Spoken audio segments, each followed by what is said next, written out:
Welcome back to the London Futurists podcast.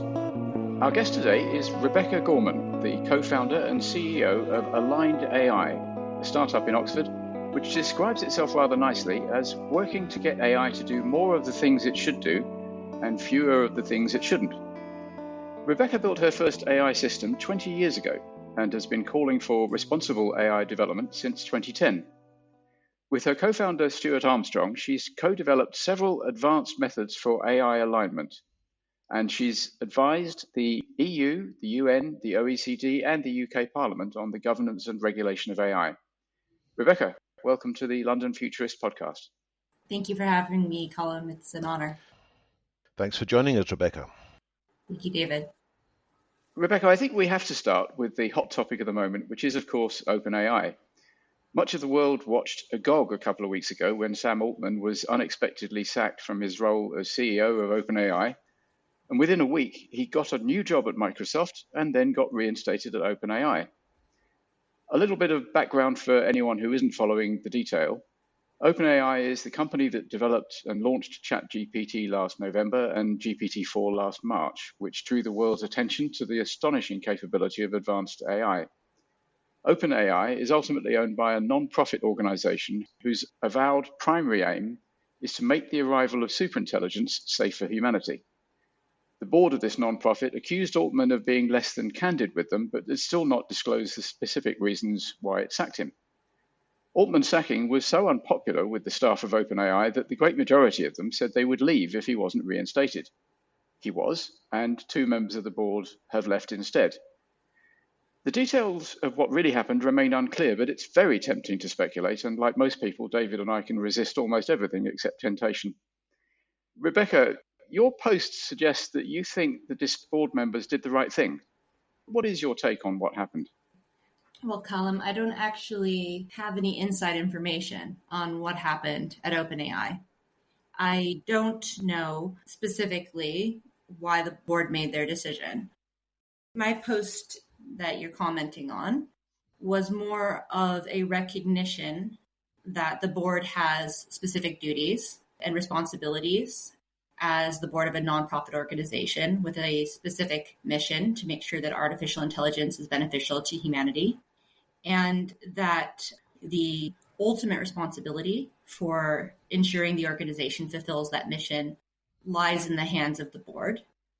And that by persisting in fulfilling their responsibility and their duties, however they felt was the correct way to fulfill those, despite a lot of overwhelming pressure, including aspersions on their character and competence, which I saw quite a bit on the internet, I thought that was admirable. I actually strongly disagreed with those who said that a board respecting confidentiality showed incompetence. I think it's the opposite. I felt that needed to be voiced, that actually this was an example of corporate governance. And whether or not I would have made the same decision, them taking the responsibility seriously and placing it above public pressure, I thought was an appropriate move. There's a kind of analogy here. The board is trying to control a superhuman, Sam Altman, who is amazing in his persuasive abilities. They tried to align him, they tried to keep him under control, and he managed to bound out of their control. He has shown how difficult it will be, in fact, to keep superintelligent AI aligned and under control. I might suggest, in response to what you've just said, maybe Sam Altman is a performance artist who is trying to illustrate the difficulty of keeping a superhuman from getting out of the box. I think that's quite likely true in a way. He said this himself. One of the reasons why he thinks we need to launch these advanced AIs is so that we can see what they're capable of, so that we can see what the limitations are and how they can be controlled before they get so powerful that they can't be. And also so that the great majority of our species, which is still not really paying attention, wakes up and starts to take this whole idea seriously. So I think, Sam Altman as a performance artist, I find that quite compelling. It's possible that what happened with OpenAI could be a wake-up call for corporate governance in the United States. We'll just have to see what happens there. So how would you explain to our listeners how aligned AI is different from OpenAI, apart from being much smaller. I guess you're not producing large language models. What are you producing and researching? We actually are a safety first organization. One way we're different from OpenAI is it's actually in our DNA. A lot of companies like OpenAI incorporate in the state of Delaware because investors can trust the court systems to enforce the profit motive over whatever is in your corporate documents. We're incorporated in the UK, and we have in our mission, we have a mission lock that we're required to increase safety more than capabilities. This is actually in our corporate charter, and it's what we do every day is we work on making artificial intelligence safer. And it turns out that if you go back to the fundamentals of what makes machine learning work, the building blocks of artificial intelligence, and you look at the ways in which those structures can be improved, you can build AI that does what you want instead of something else a greater percentage of the time. That means you're getting a safer AI. It also means that you're getting an AI that can do more useful things for you. So our corporate charter does allow us to get capability gains through safety gains. So we're a very narrowly focused organization in that way. And how safe do you need to be? Is it okay that it gets it right 99 times out of 100 and occasionally gets it wrong? That's actually around the performance level of a lot of AIs today. And as you know, that's not good enough. AIs that reject a minority of candidates because they're female or people of color or trans or because they don't like anime, all of which have been actual hiring algorithms. Those are problematic AIs on the non-superintelligence level.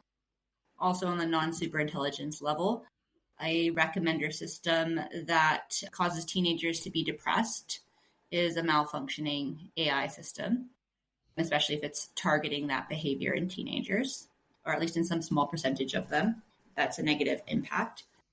When we start thinking about more powerful, more agentic systems, a failure in a small percentage of cases could be catastrophic. There's this principle in safety of other engineering systems called Six Sigma, which is where you're trying to reduce error rates to the sixth standard deviation in terms of frequency. It's not never fail, but it gets us a lot closer to never fail than the 99% does. That's really what we're aiming for. We're aiming for Six Sigma reliability in AI systems. So at Aligned AI, you've developed some products for AI alignment, including ACE, EquitAI, and faAIr. Can you explain what these products are and how they work? These are all tools for making artificial intelligence safer and doing more of what it's intended to do. faAIr is a measurement mechanism for measuring the level of bias in foundation models. EquitAI restricts a foundation model to outputting unbiased output. So this can work for text or for image generative AI. And then ACE stands for Algorithm for Concept Extrapolation. What we do with ACE is we help models to self-correct while operating in the environment. Every AI model eventually encounters environments it's never seen before. And that's when ACE really shines. And who's buying these products? We can't disclose that at this time. Can you say what kind of organizations? Is it commercial organizations or government or nonprofits? Mostly commercial organizations. Right.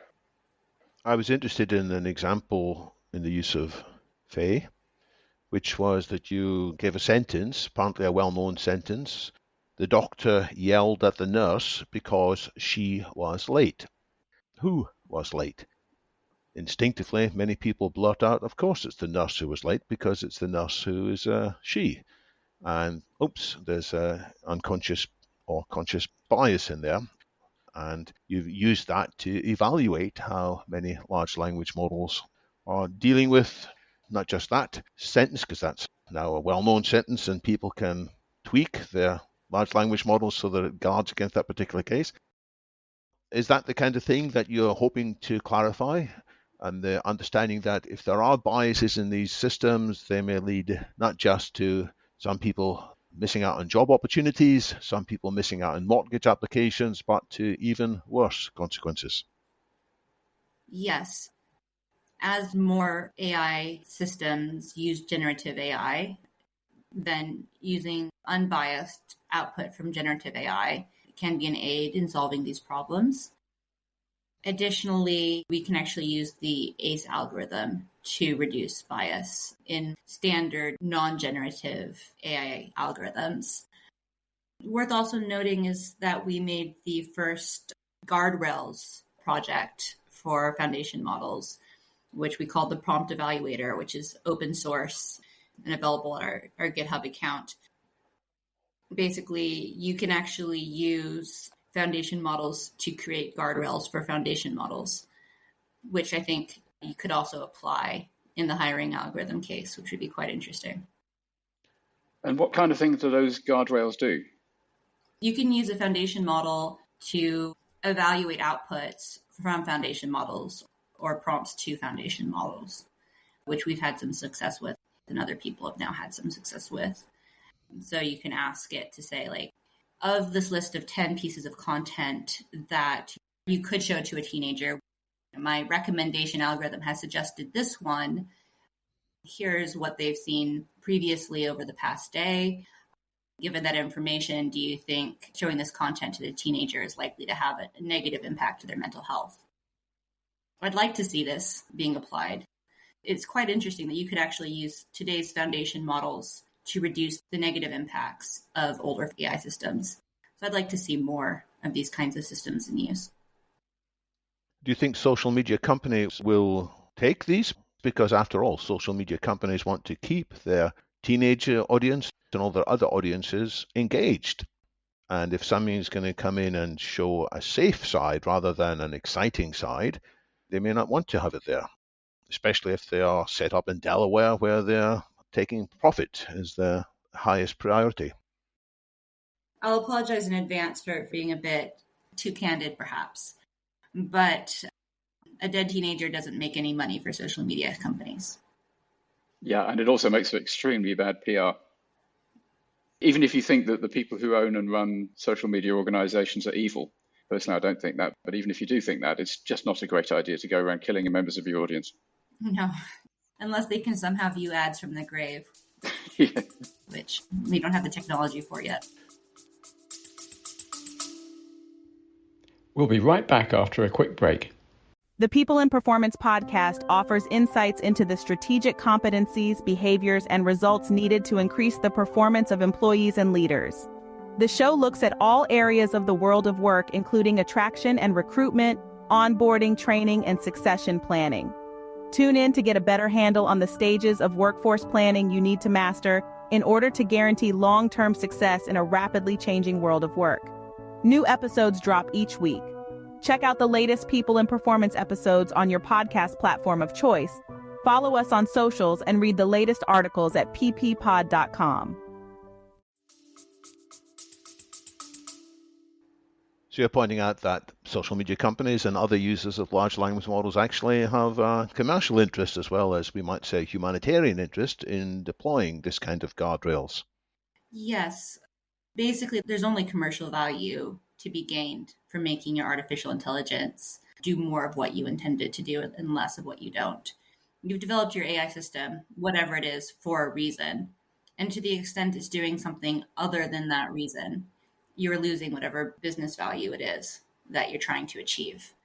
So there's only an upside to creating more aligned AI systems.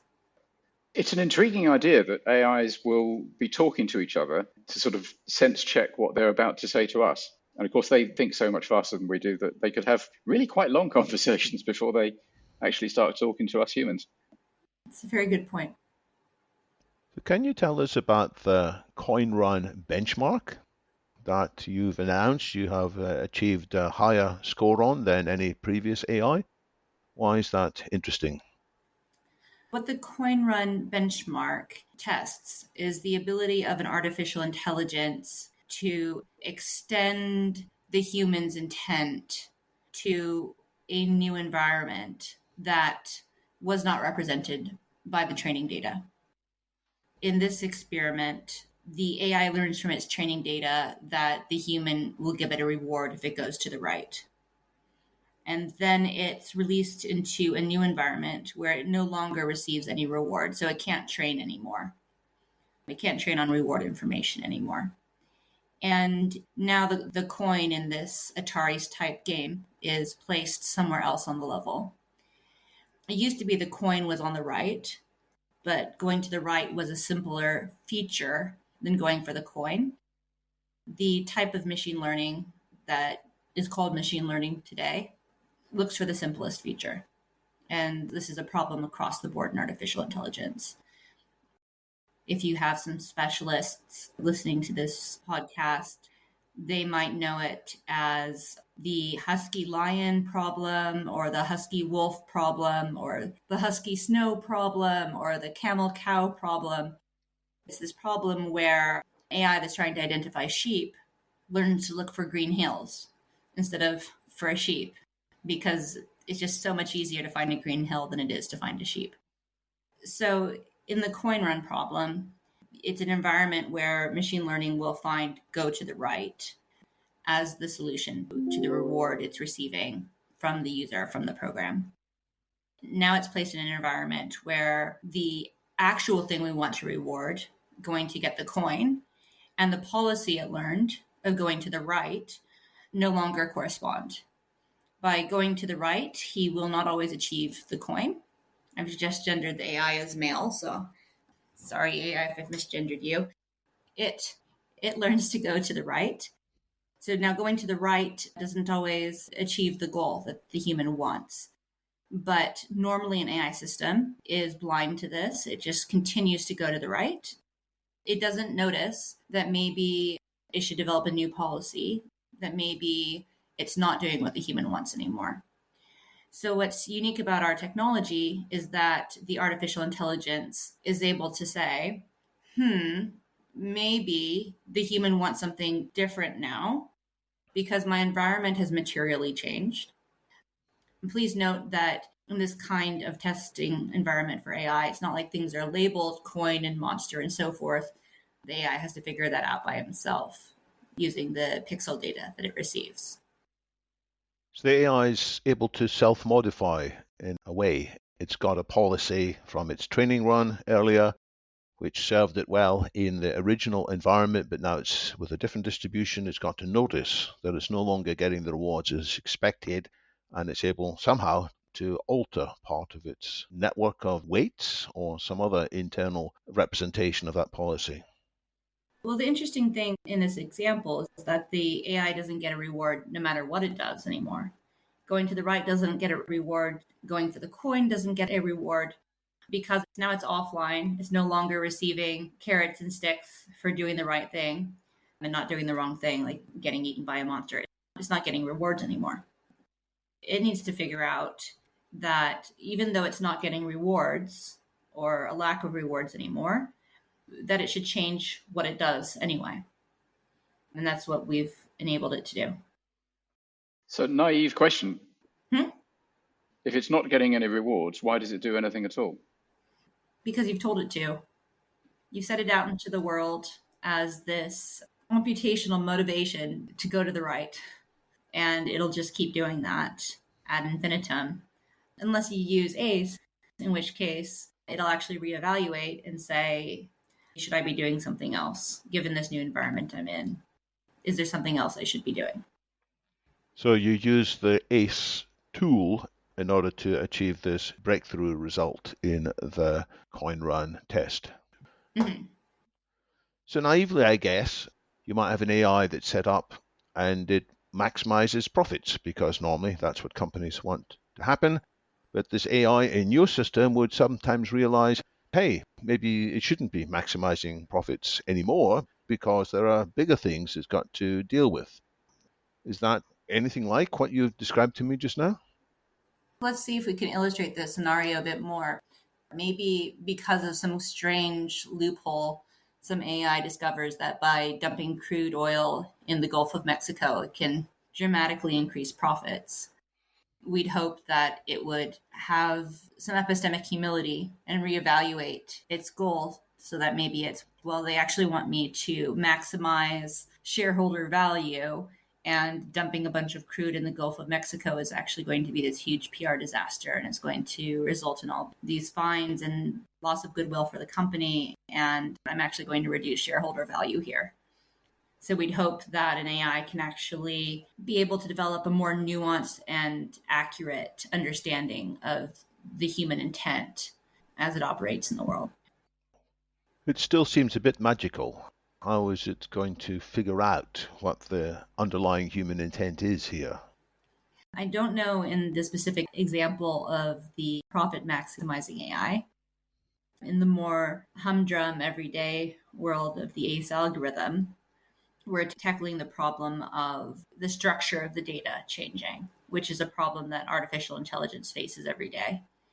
That's why 95% of AIs need to be retrained within a year.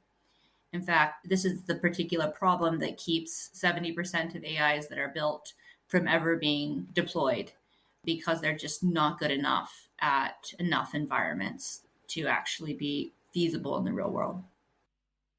That's an awful lot of AIs not being released, given how expensive they are to produce. That's a very serious failure rate, isn't it? Yeah, it is. I hadn't appreciated that either, that the training that many of these AI systems undergo is insufficiently general to make it cope with slightly changing circumstances. But I suppose the main cost is not in the RLHF, it's in the initial compression of the internet, if you like, the first stage. And you can still use that and just retrain it. So my 70% number is for non-generative AI. Okay. So I can't actually tell you what percentage of generative AI don't go into production. Because it'd be profoundly annoying to spend 100 million quid on generating a new generative AI and then find you can't use it. That would be very annoying. It would ruin your whole day. So you've described using ACE in one particular example, CoinRun. Mm-hmm. There are many other examples known to AI researchers of AIs shortcutting the intended actions. The researcher Victoria Krakovna from DeepMind has this online database of examples that AI found shortcuts to get lots of points, but without doing what the actual intent was. Are you going to apply ACE to demonstrate that you will help such AIs avoid getting stuck in the wrong kinds of loops? We actually have a wonderful young man who was an intern for us, who's applying for a grant to do exactly that right now. And I definitely hope he gets it. He wants to take ACE and apply it to all of these various scenarios. That's incredible work that we want to see done. So maybe you can tell us a bit more about what you expecting or hoping Aligned AI will move on to do in the 12, 24 months ahead. What we're actually working on at the moment is making it possible for developers to access and use our technologies. We started with R&D because we're a deep tech company. We're also a startup.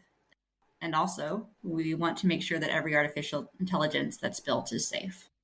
So obviously, we need to get these technologies out into the hands of people who are building artificial intelligence. So that's where we are. The kinds of risks that we've been talking about are more the sort of shorter term risks, things like bias, privacy, mass personalized hacking, and so on. Do you see the longer term risks of superintelligence and possible joblessness and so on as being tractable to the same methods? Can you kind of extend ACE and faAIr and the other products to those risks, or do they require a different type of approach? I come from an AI ethics background, and my co-founder comes from an existential risk background. So it's been part of our vision from the beginning and part of our focus in developing our R&D to make sure that everything we develop is going to contribute as best as we can imagine will contribute to aligning potential future superintelligence. So especially our ACE product, that was developed because when we were thinking about superintelligence or really any kind of powerful artificial intelligence, we realized that In order for a powerful AI to follow human values, let's say we could give it a list of human values. Let's say we give it multiple lists of human values, or we went the Oracle approach or the low power approach or any of the alignment approaches. None of these approaches work unless the AI can consistently identify the concepts that are being given to it. So, for instance, think about Asimov's laws of robotics. The first one is a robot shall not harm a human being. In order for that law to be followed by an artificial intelligence, the artificial intelligence needs to consistently recognize human beings. If it doesn't recognize a human being as a human being, it might harm it without knowing it's a human being. Additionally, it needs to know what harm is consistently. So if it thinks that lighting you on fire is harming you, but bludgeoning you with an axe is not, that's also not very useful.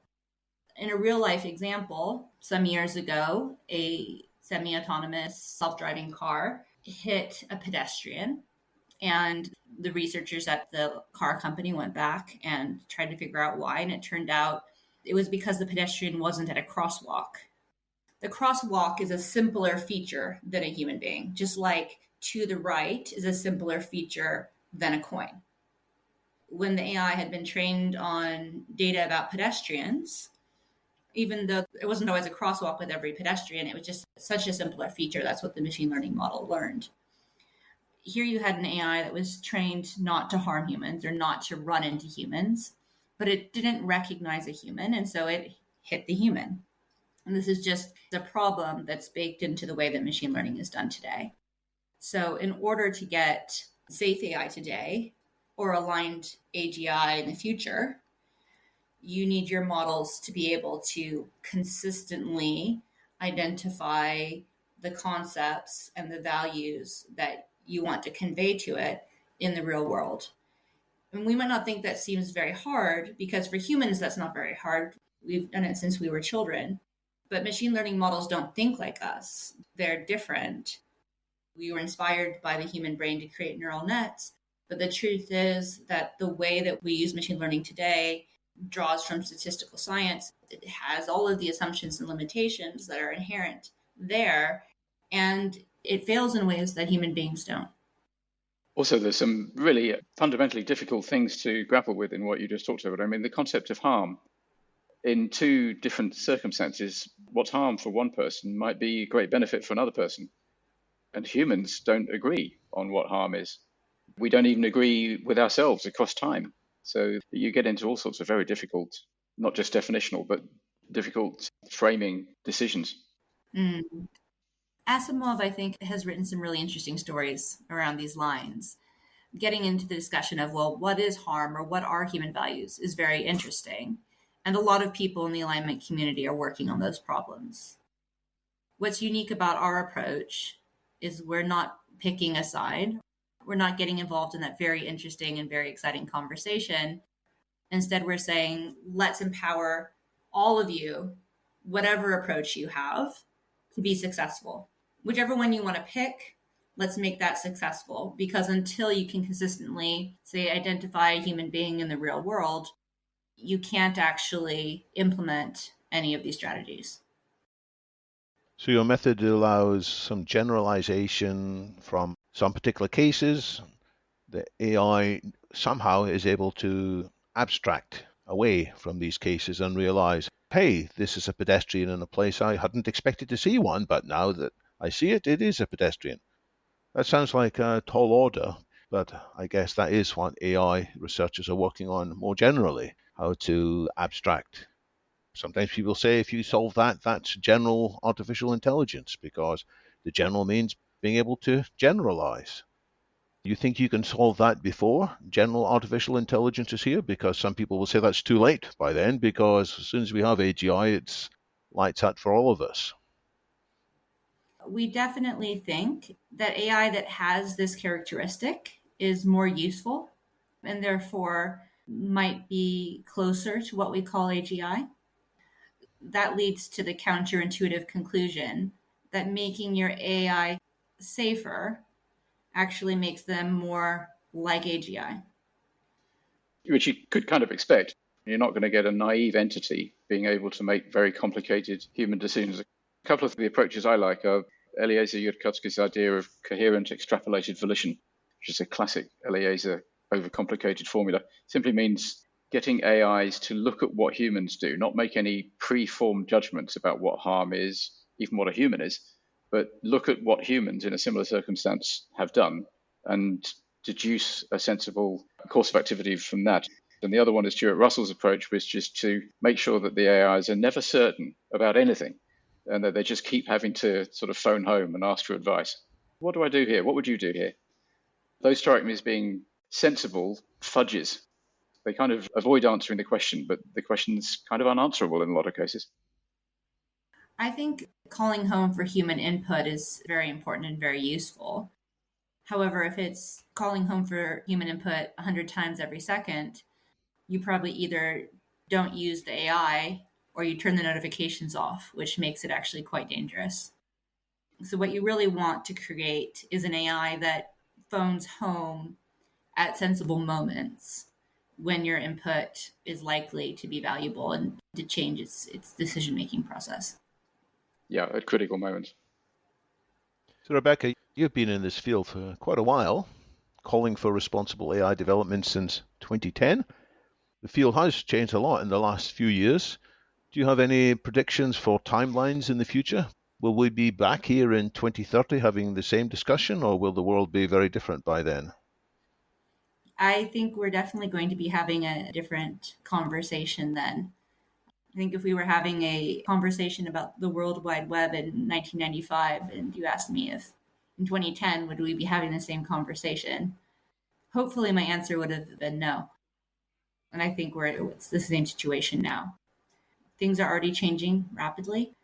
For instance, search engines, the value of search engines is changing. The value of curated content and walled gardens is going up. The value of having your image posted to the internet, or a video or a voice recording of you posted to the internet, is rapidly shooting towards the extreme negative territory.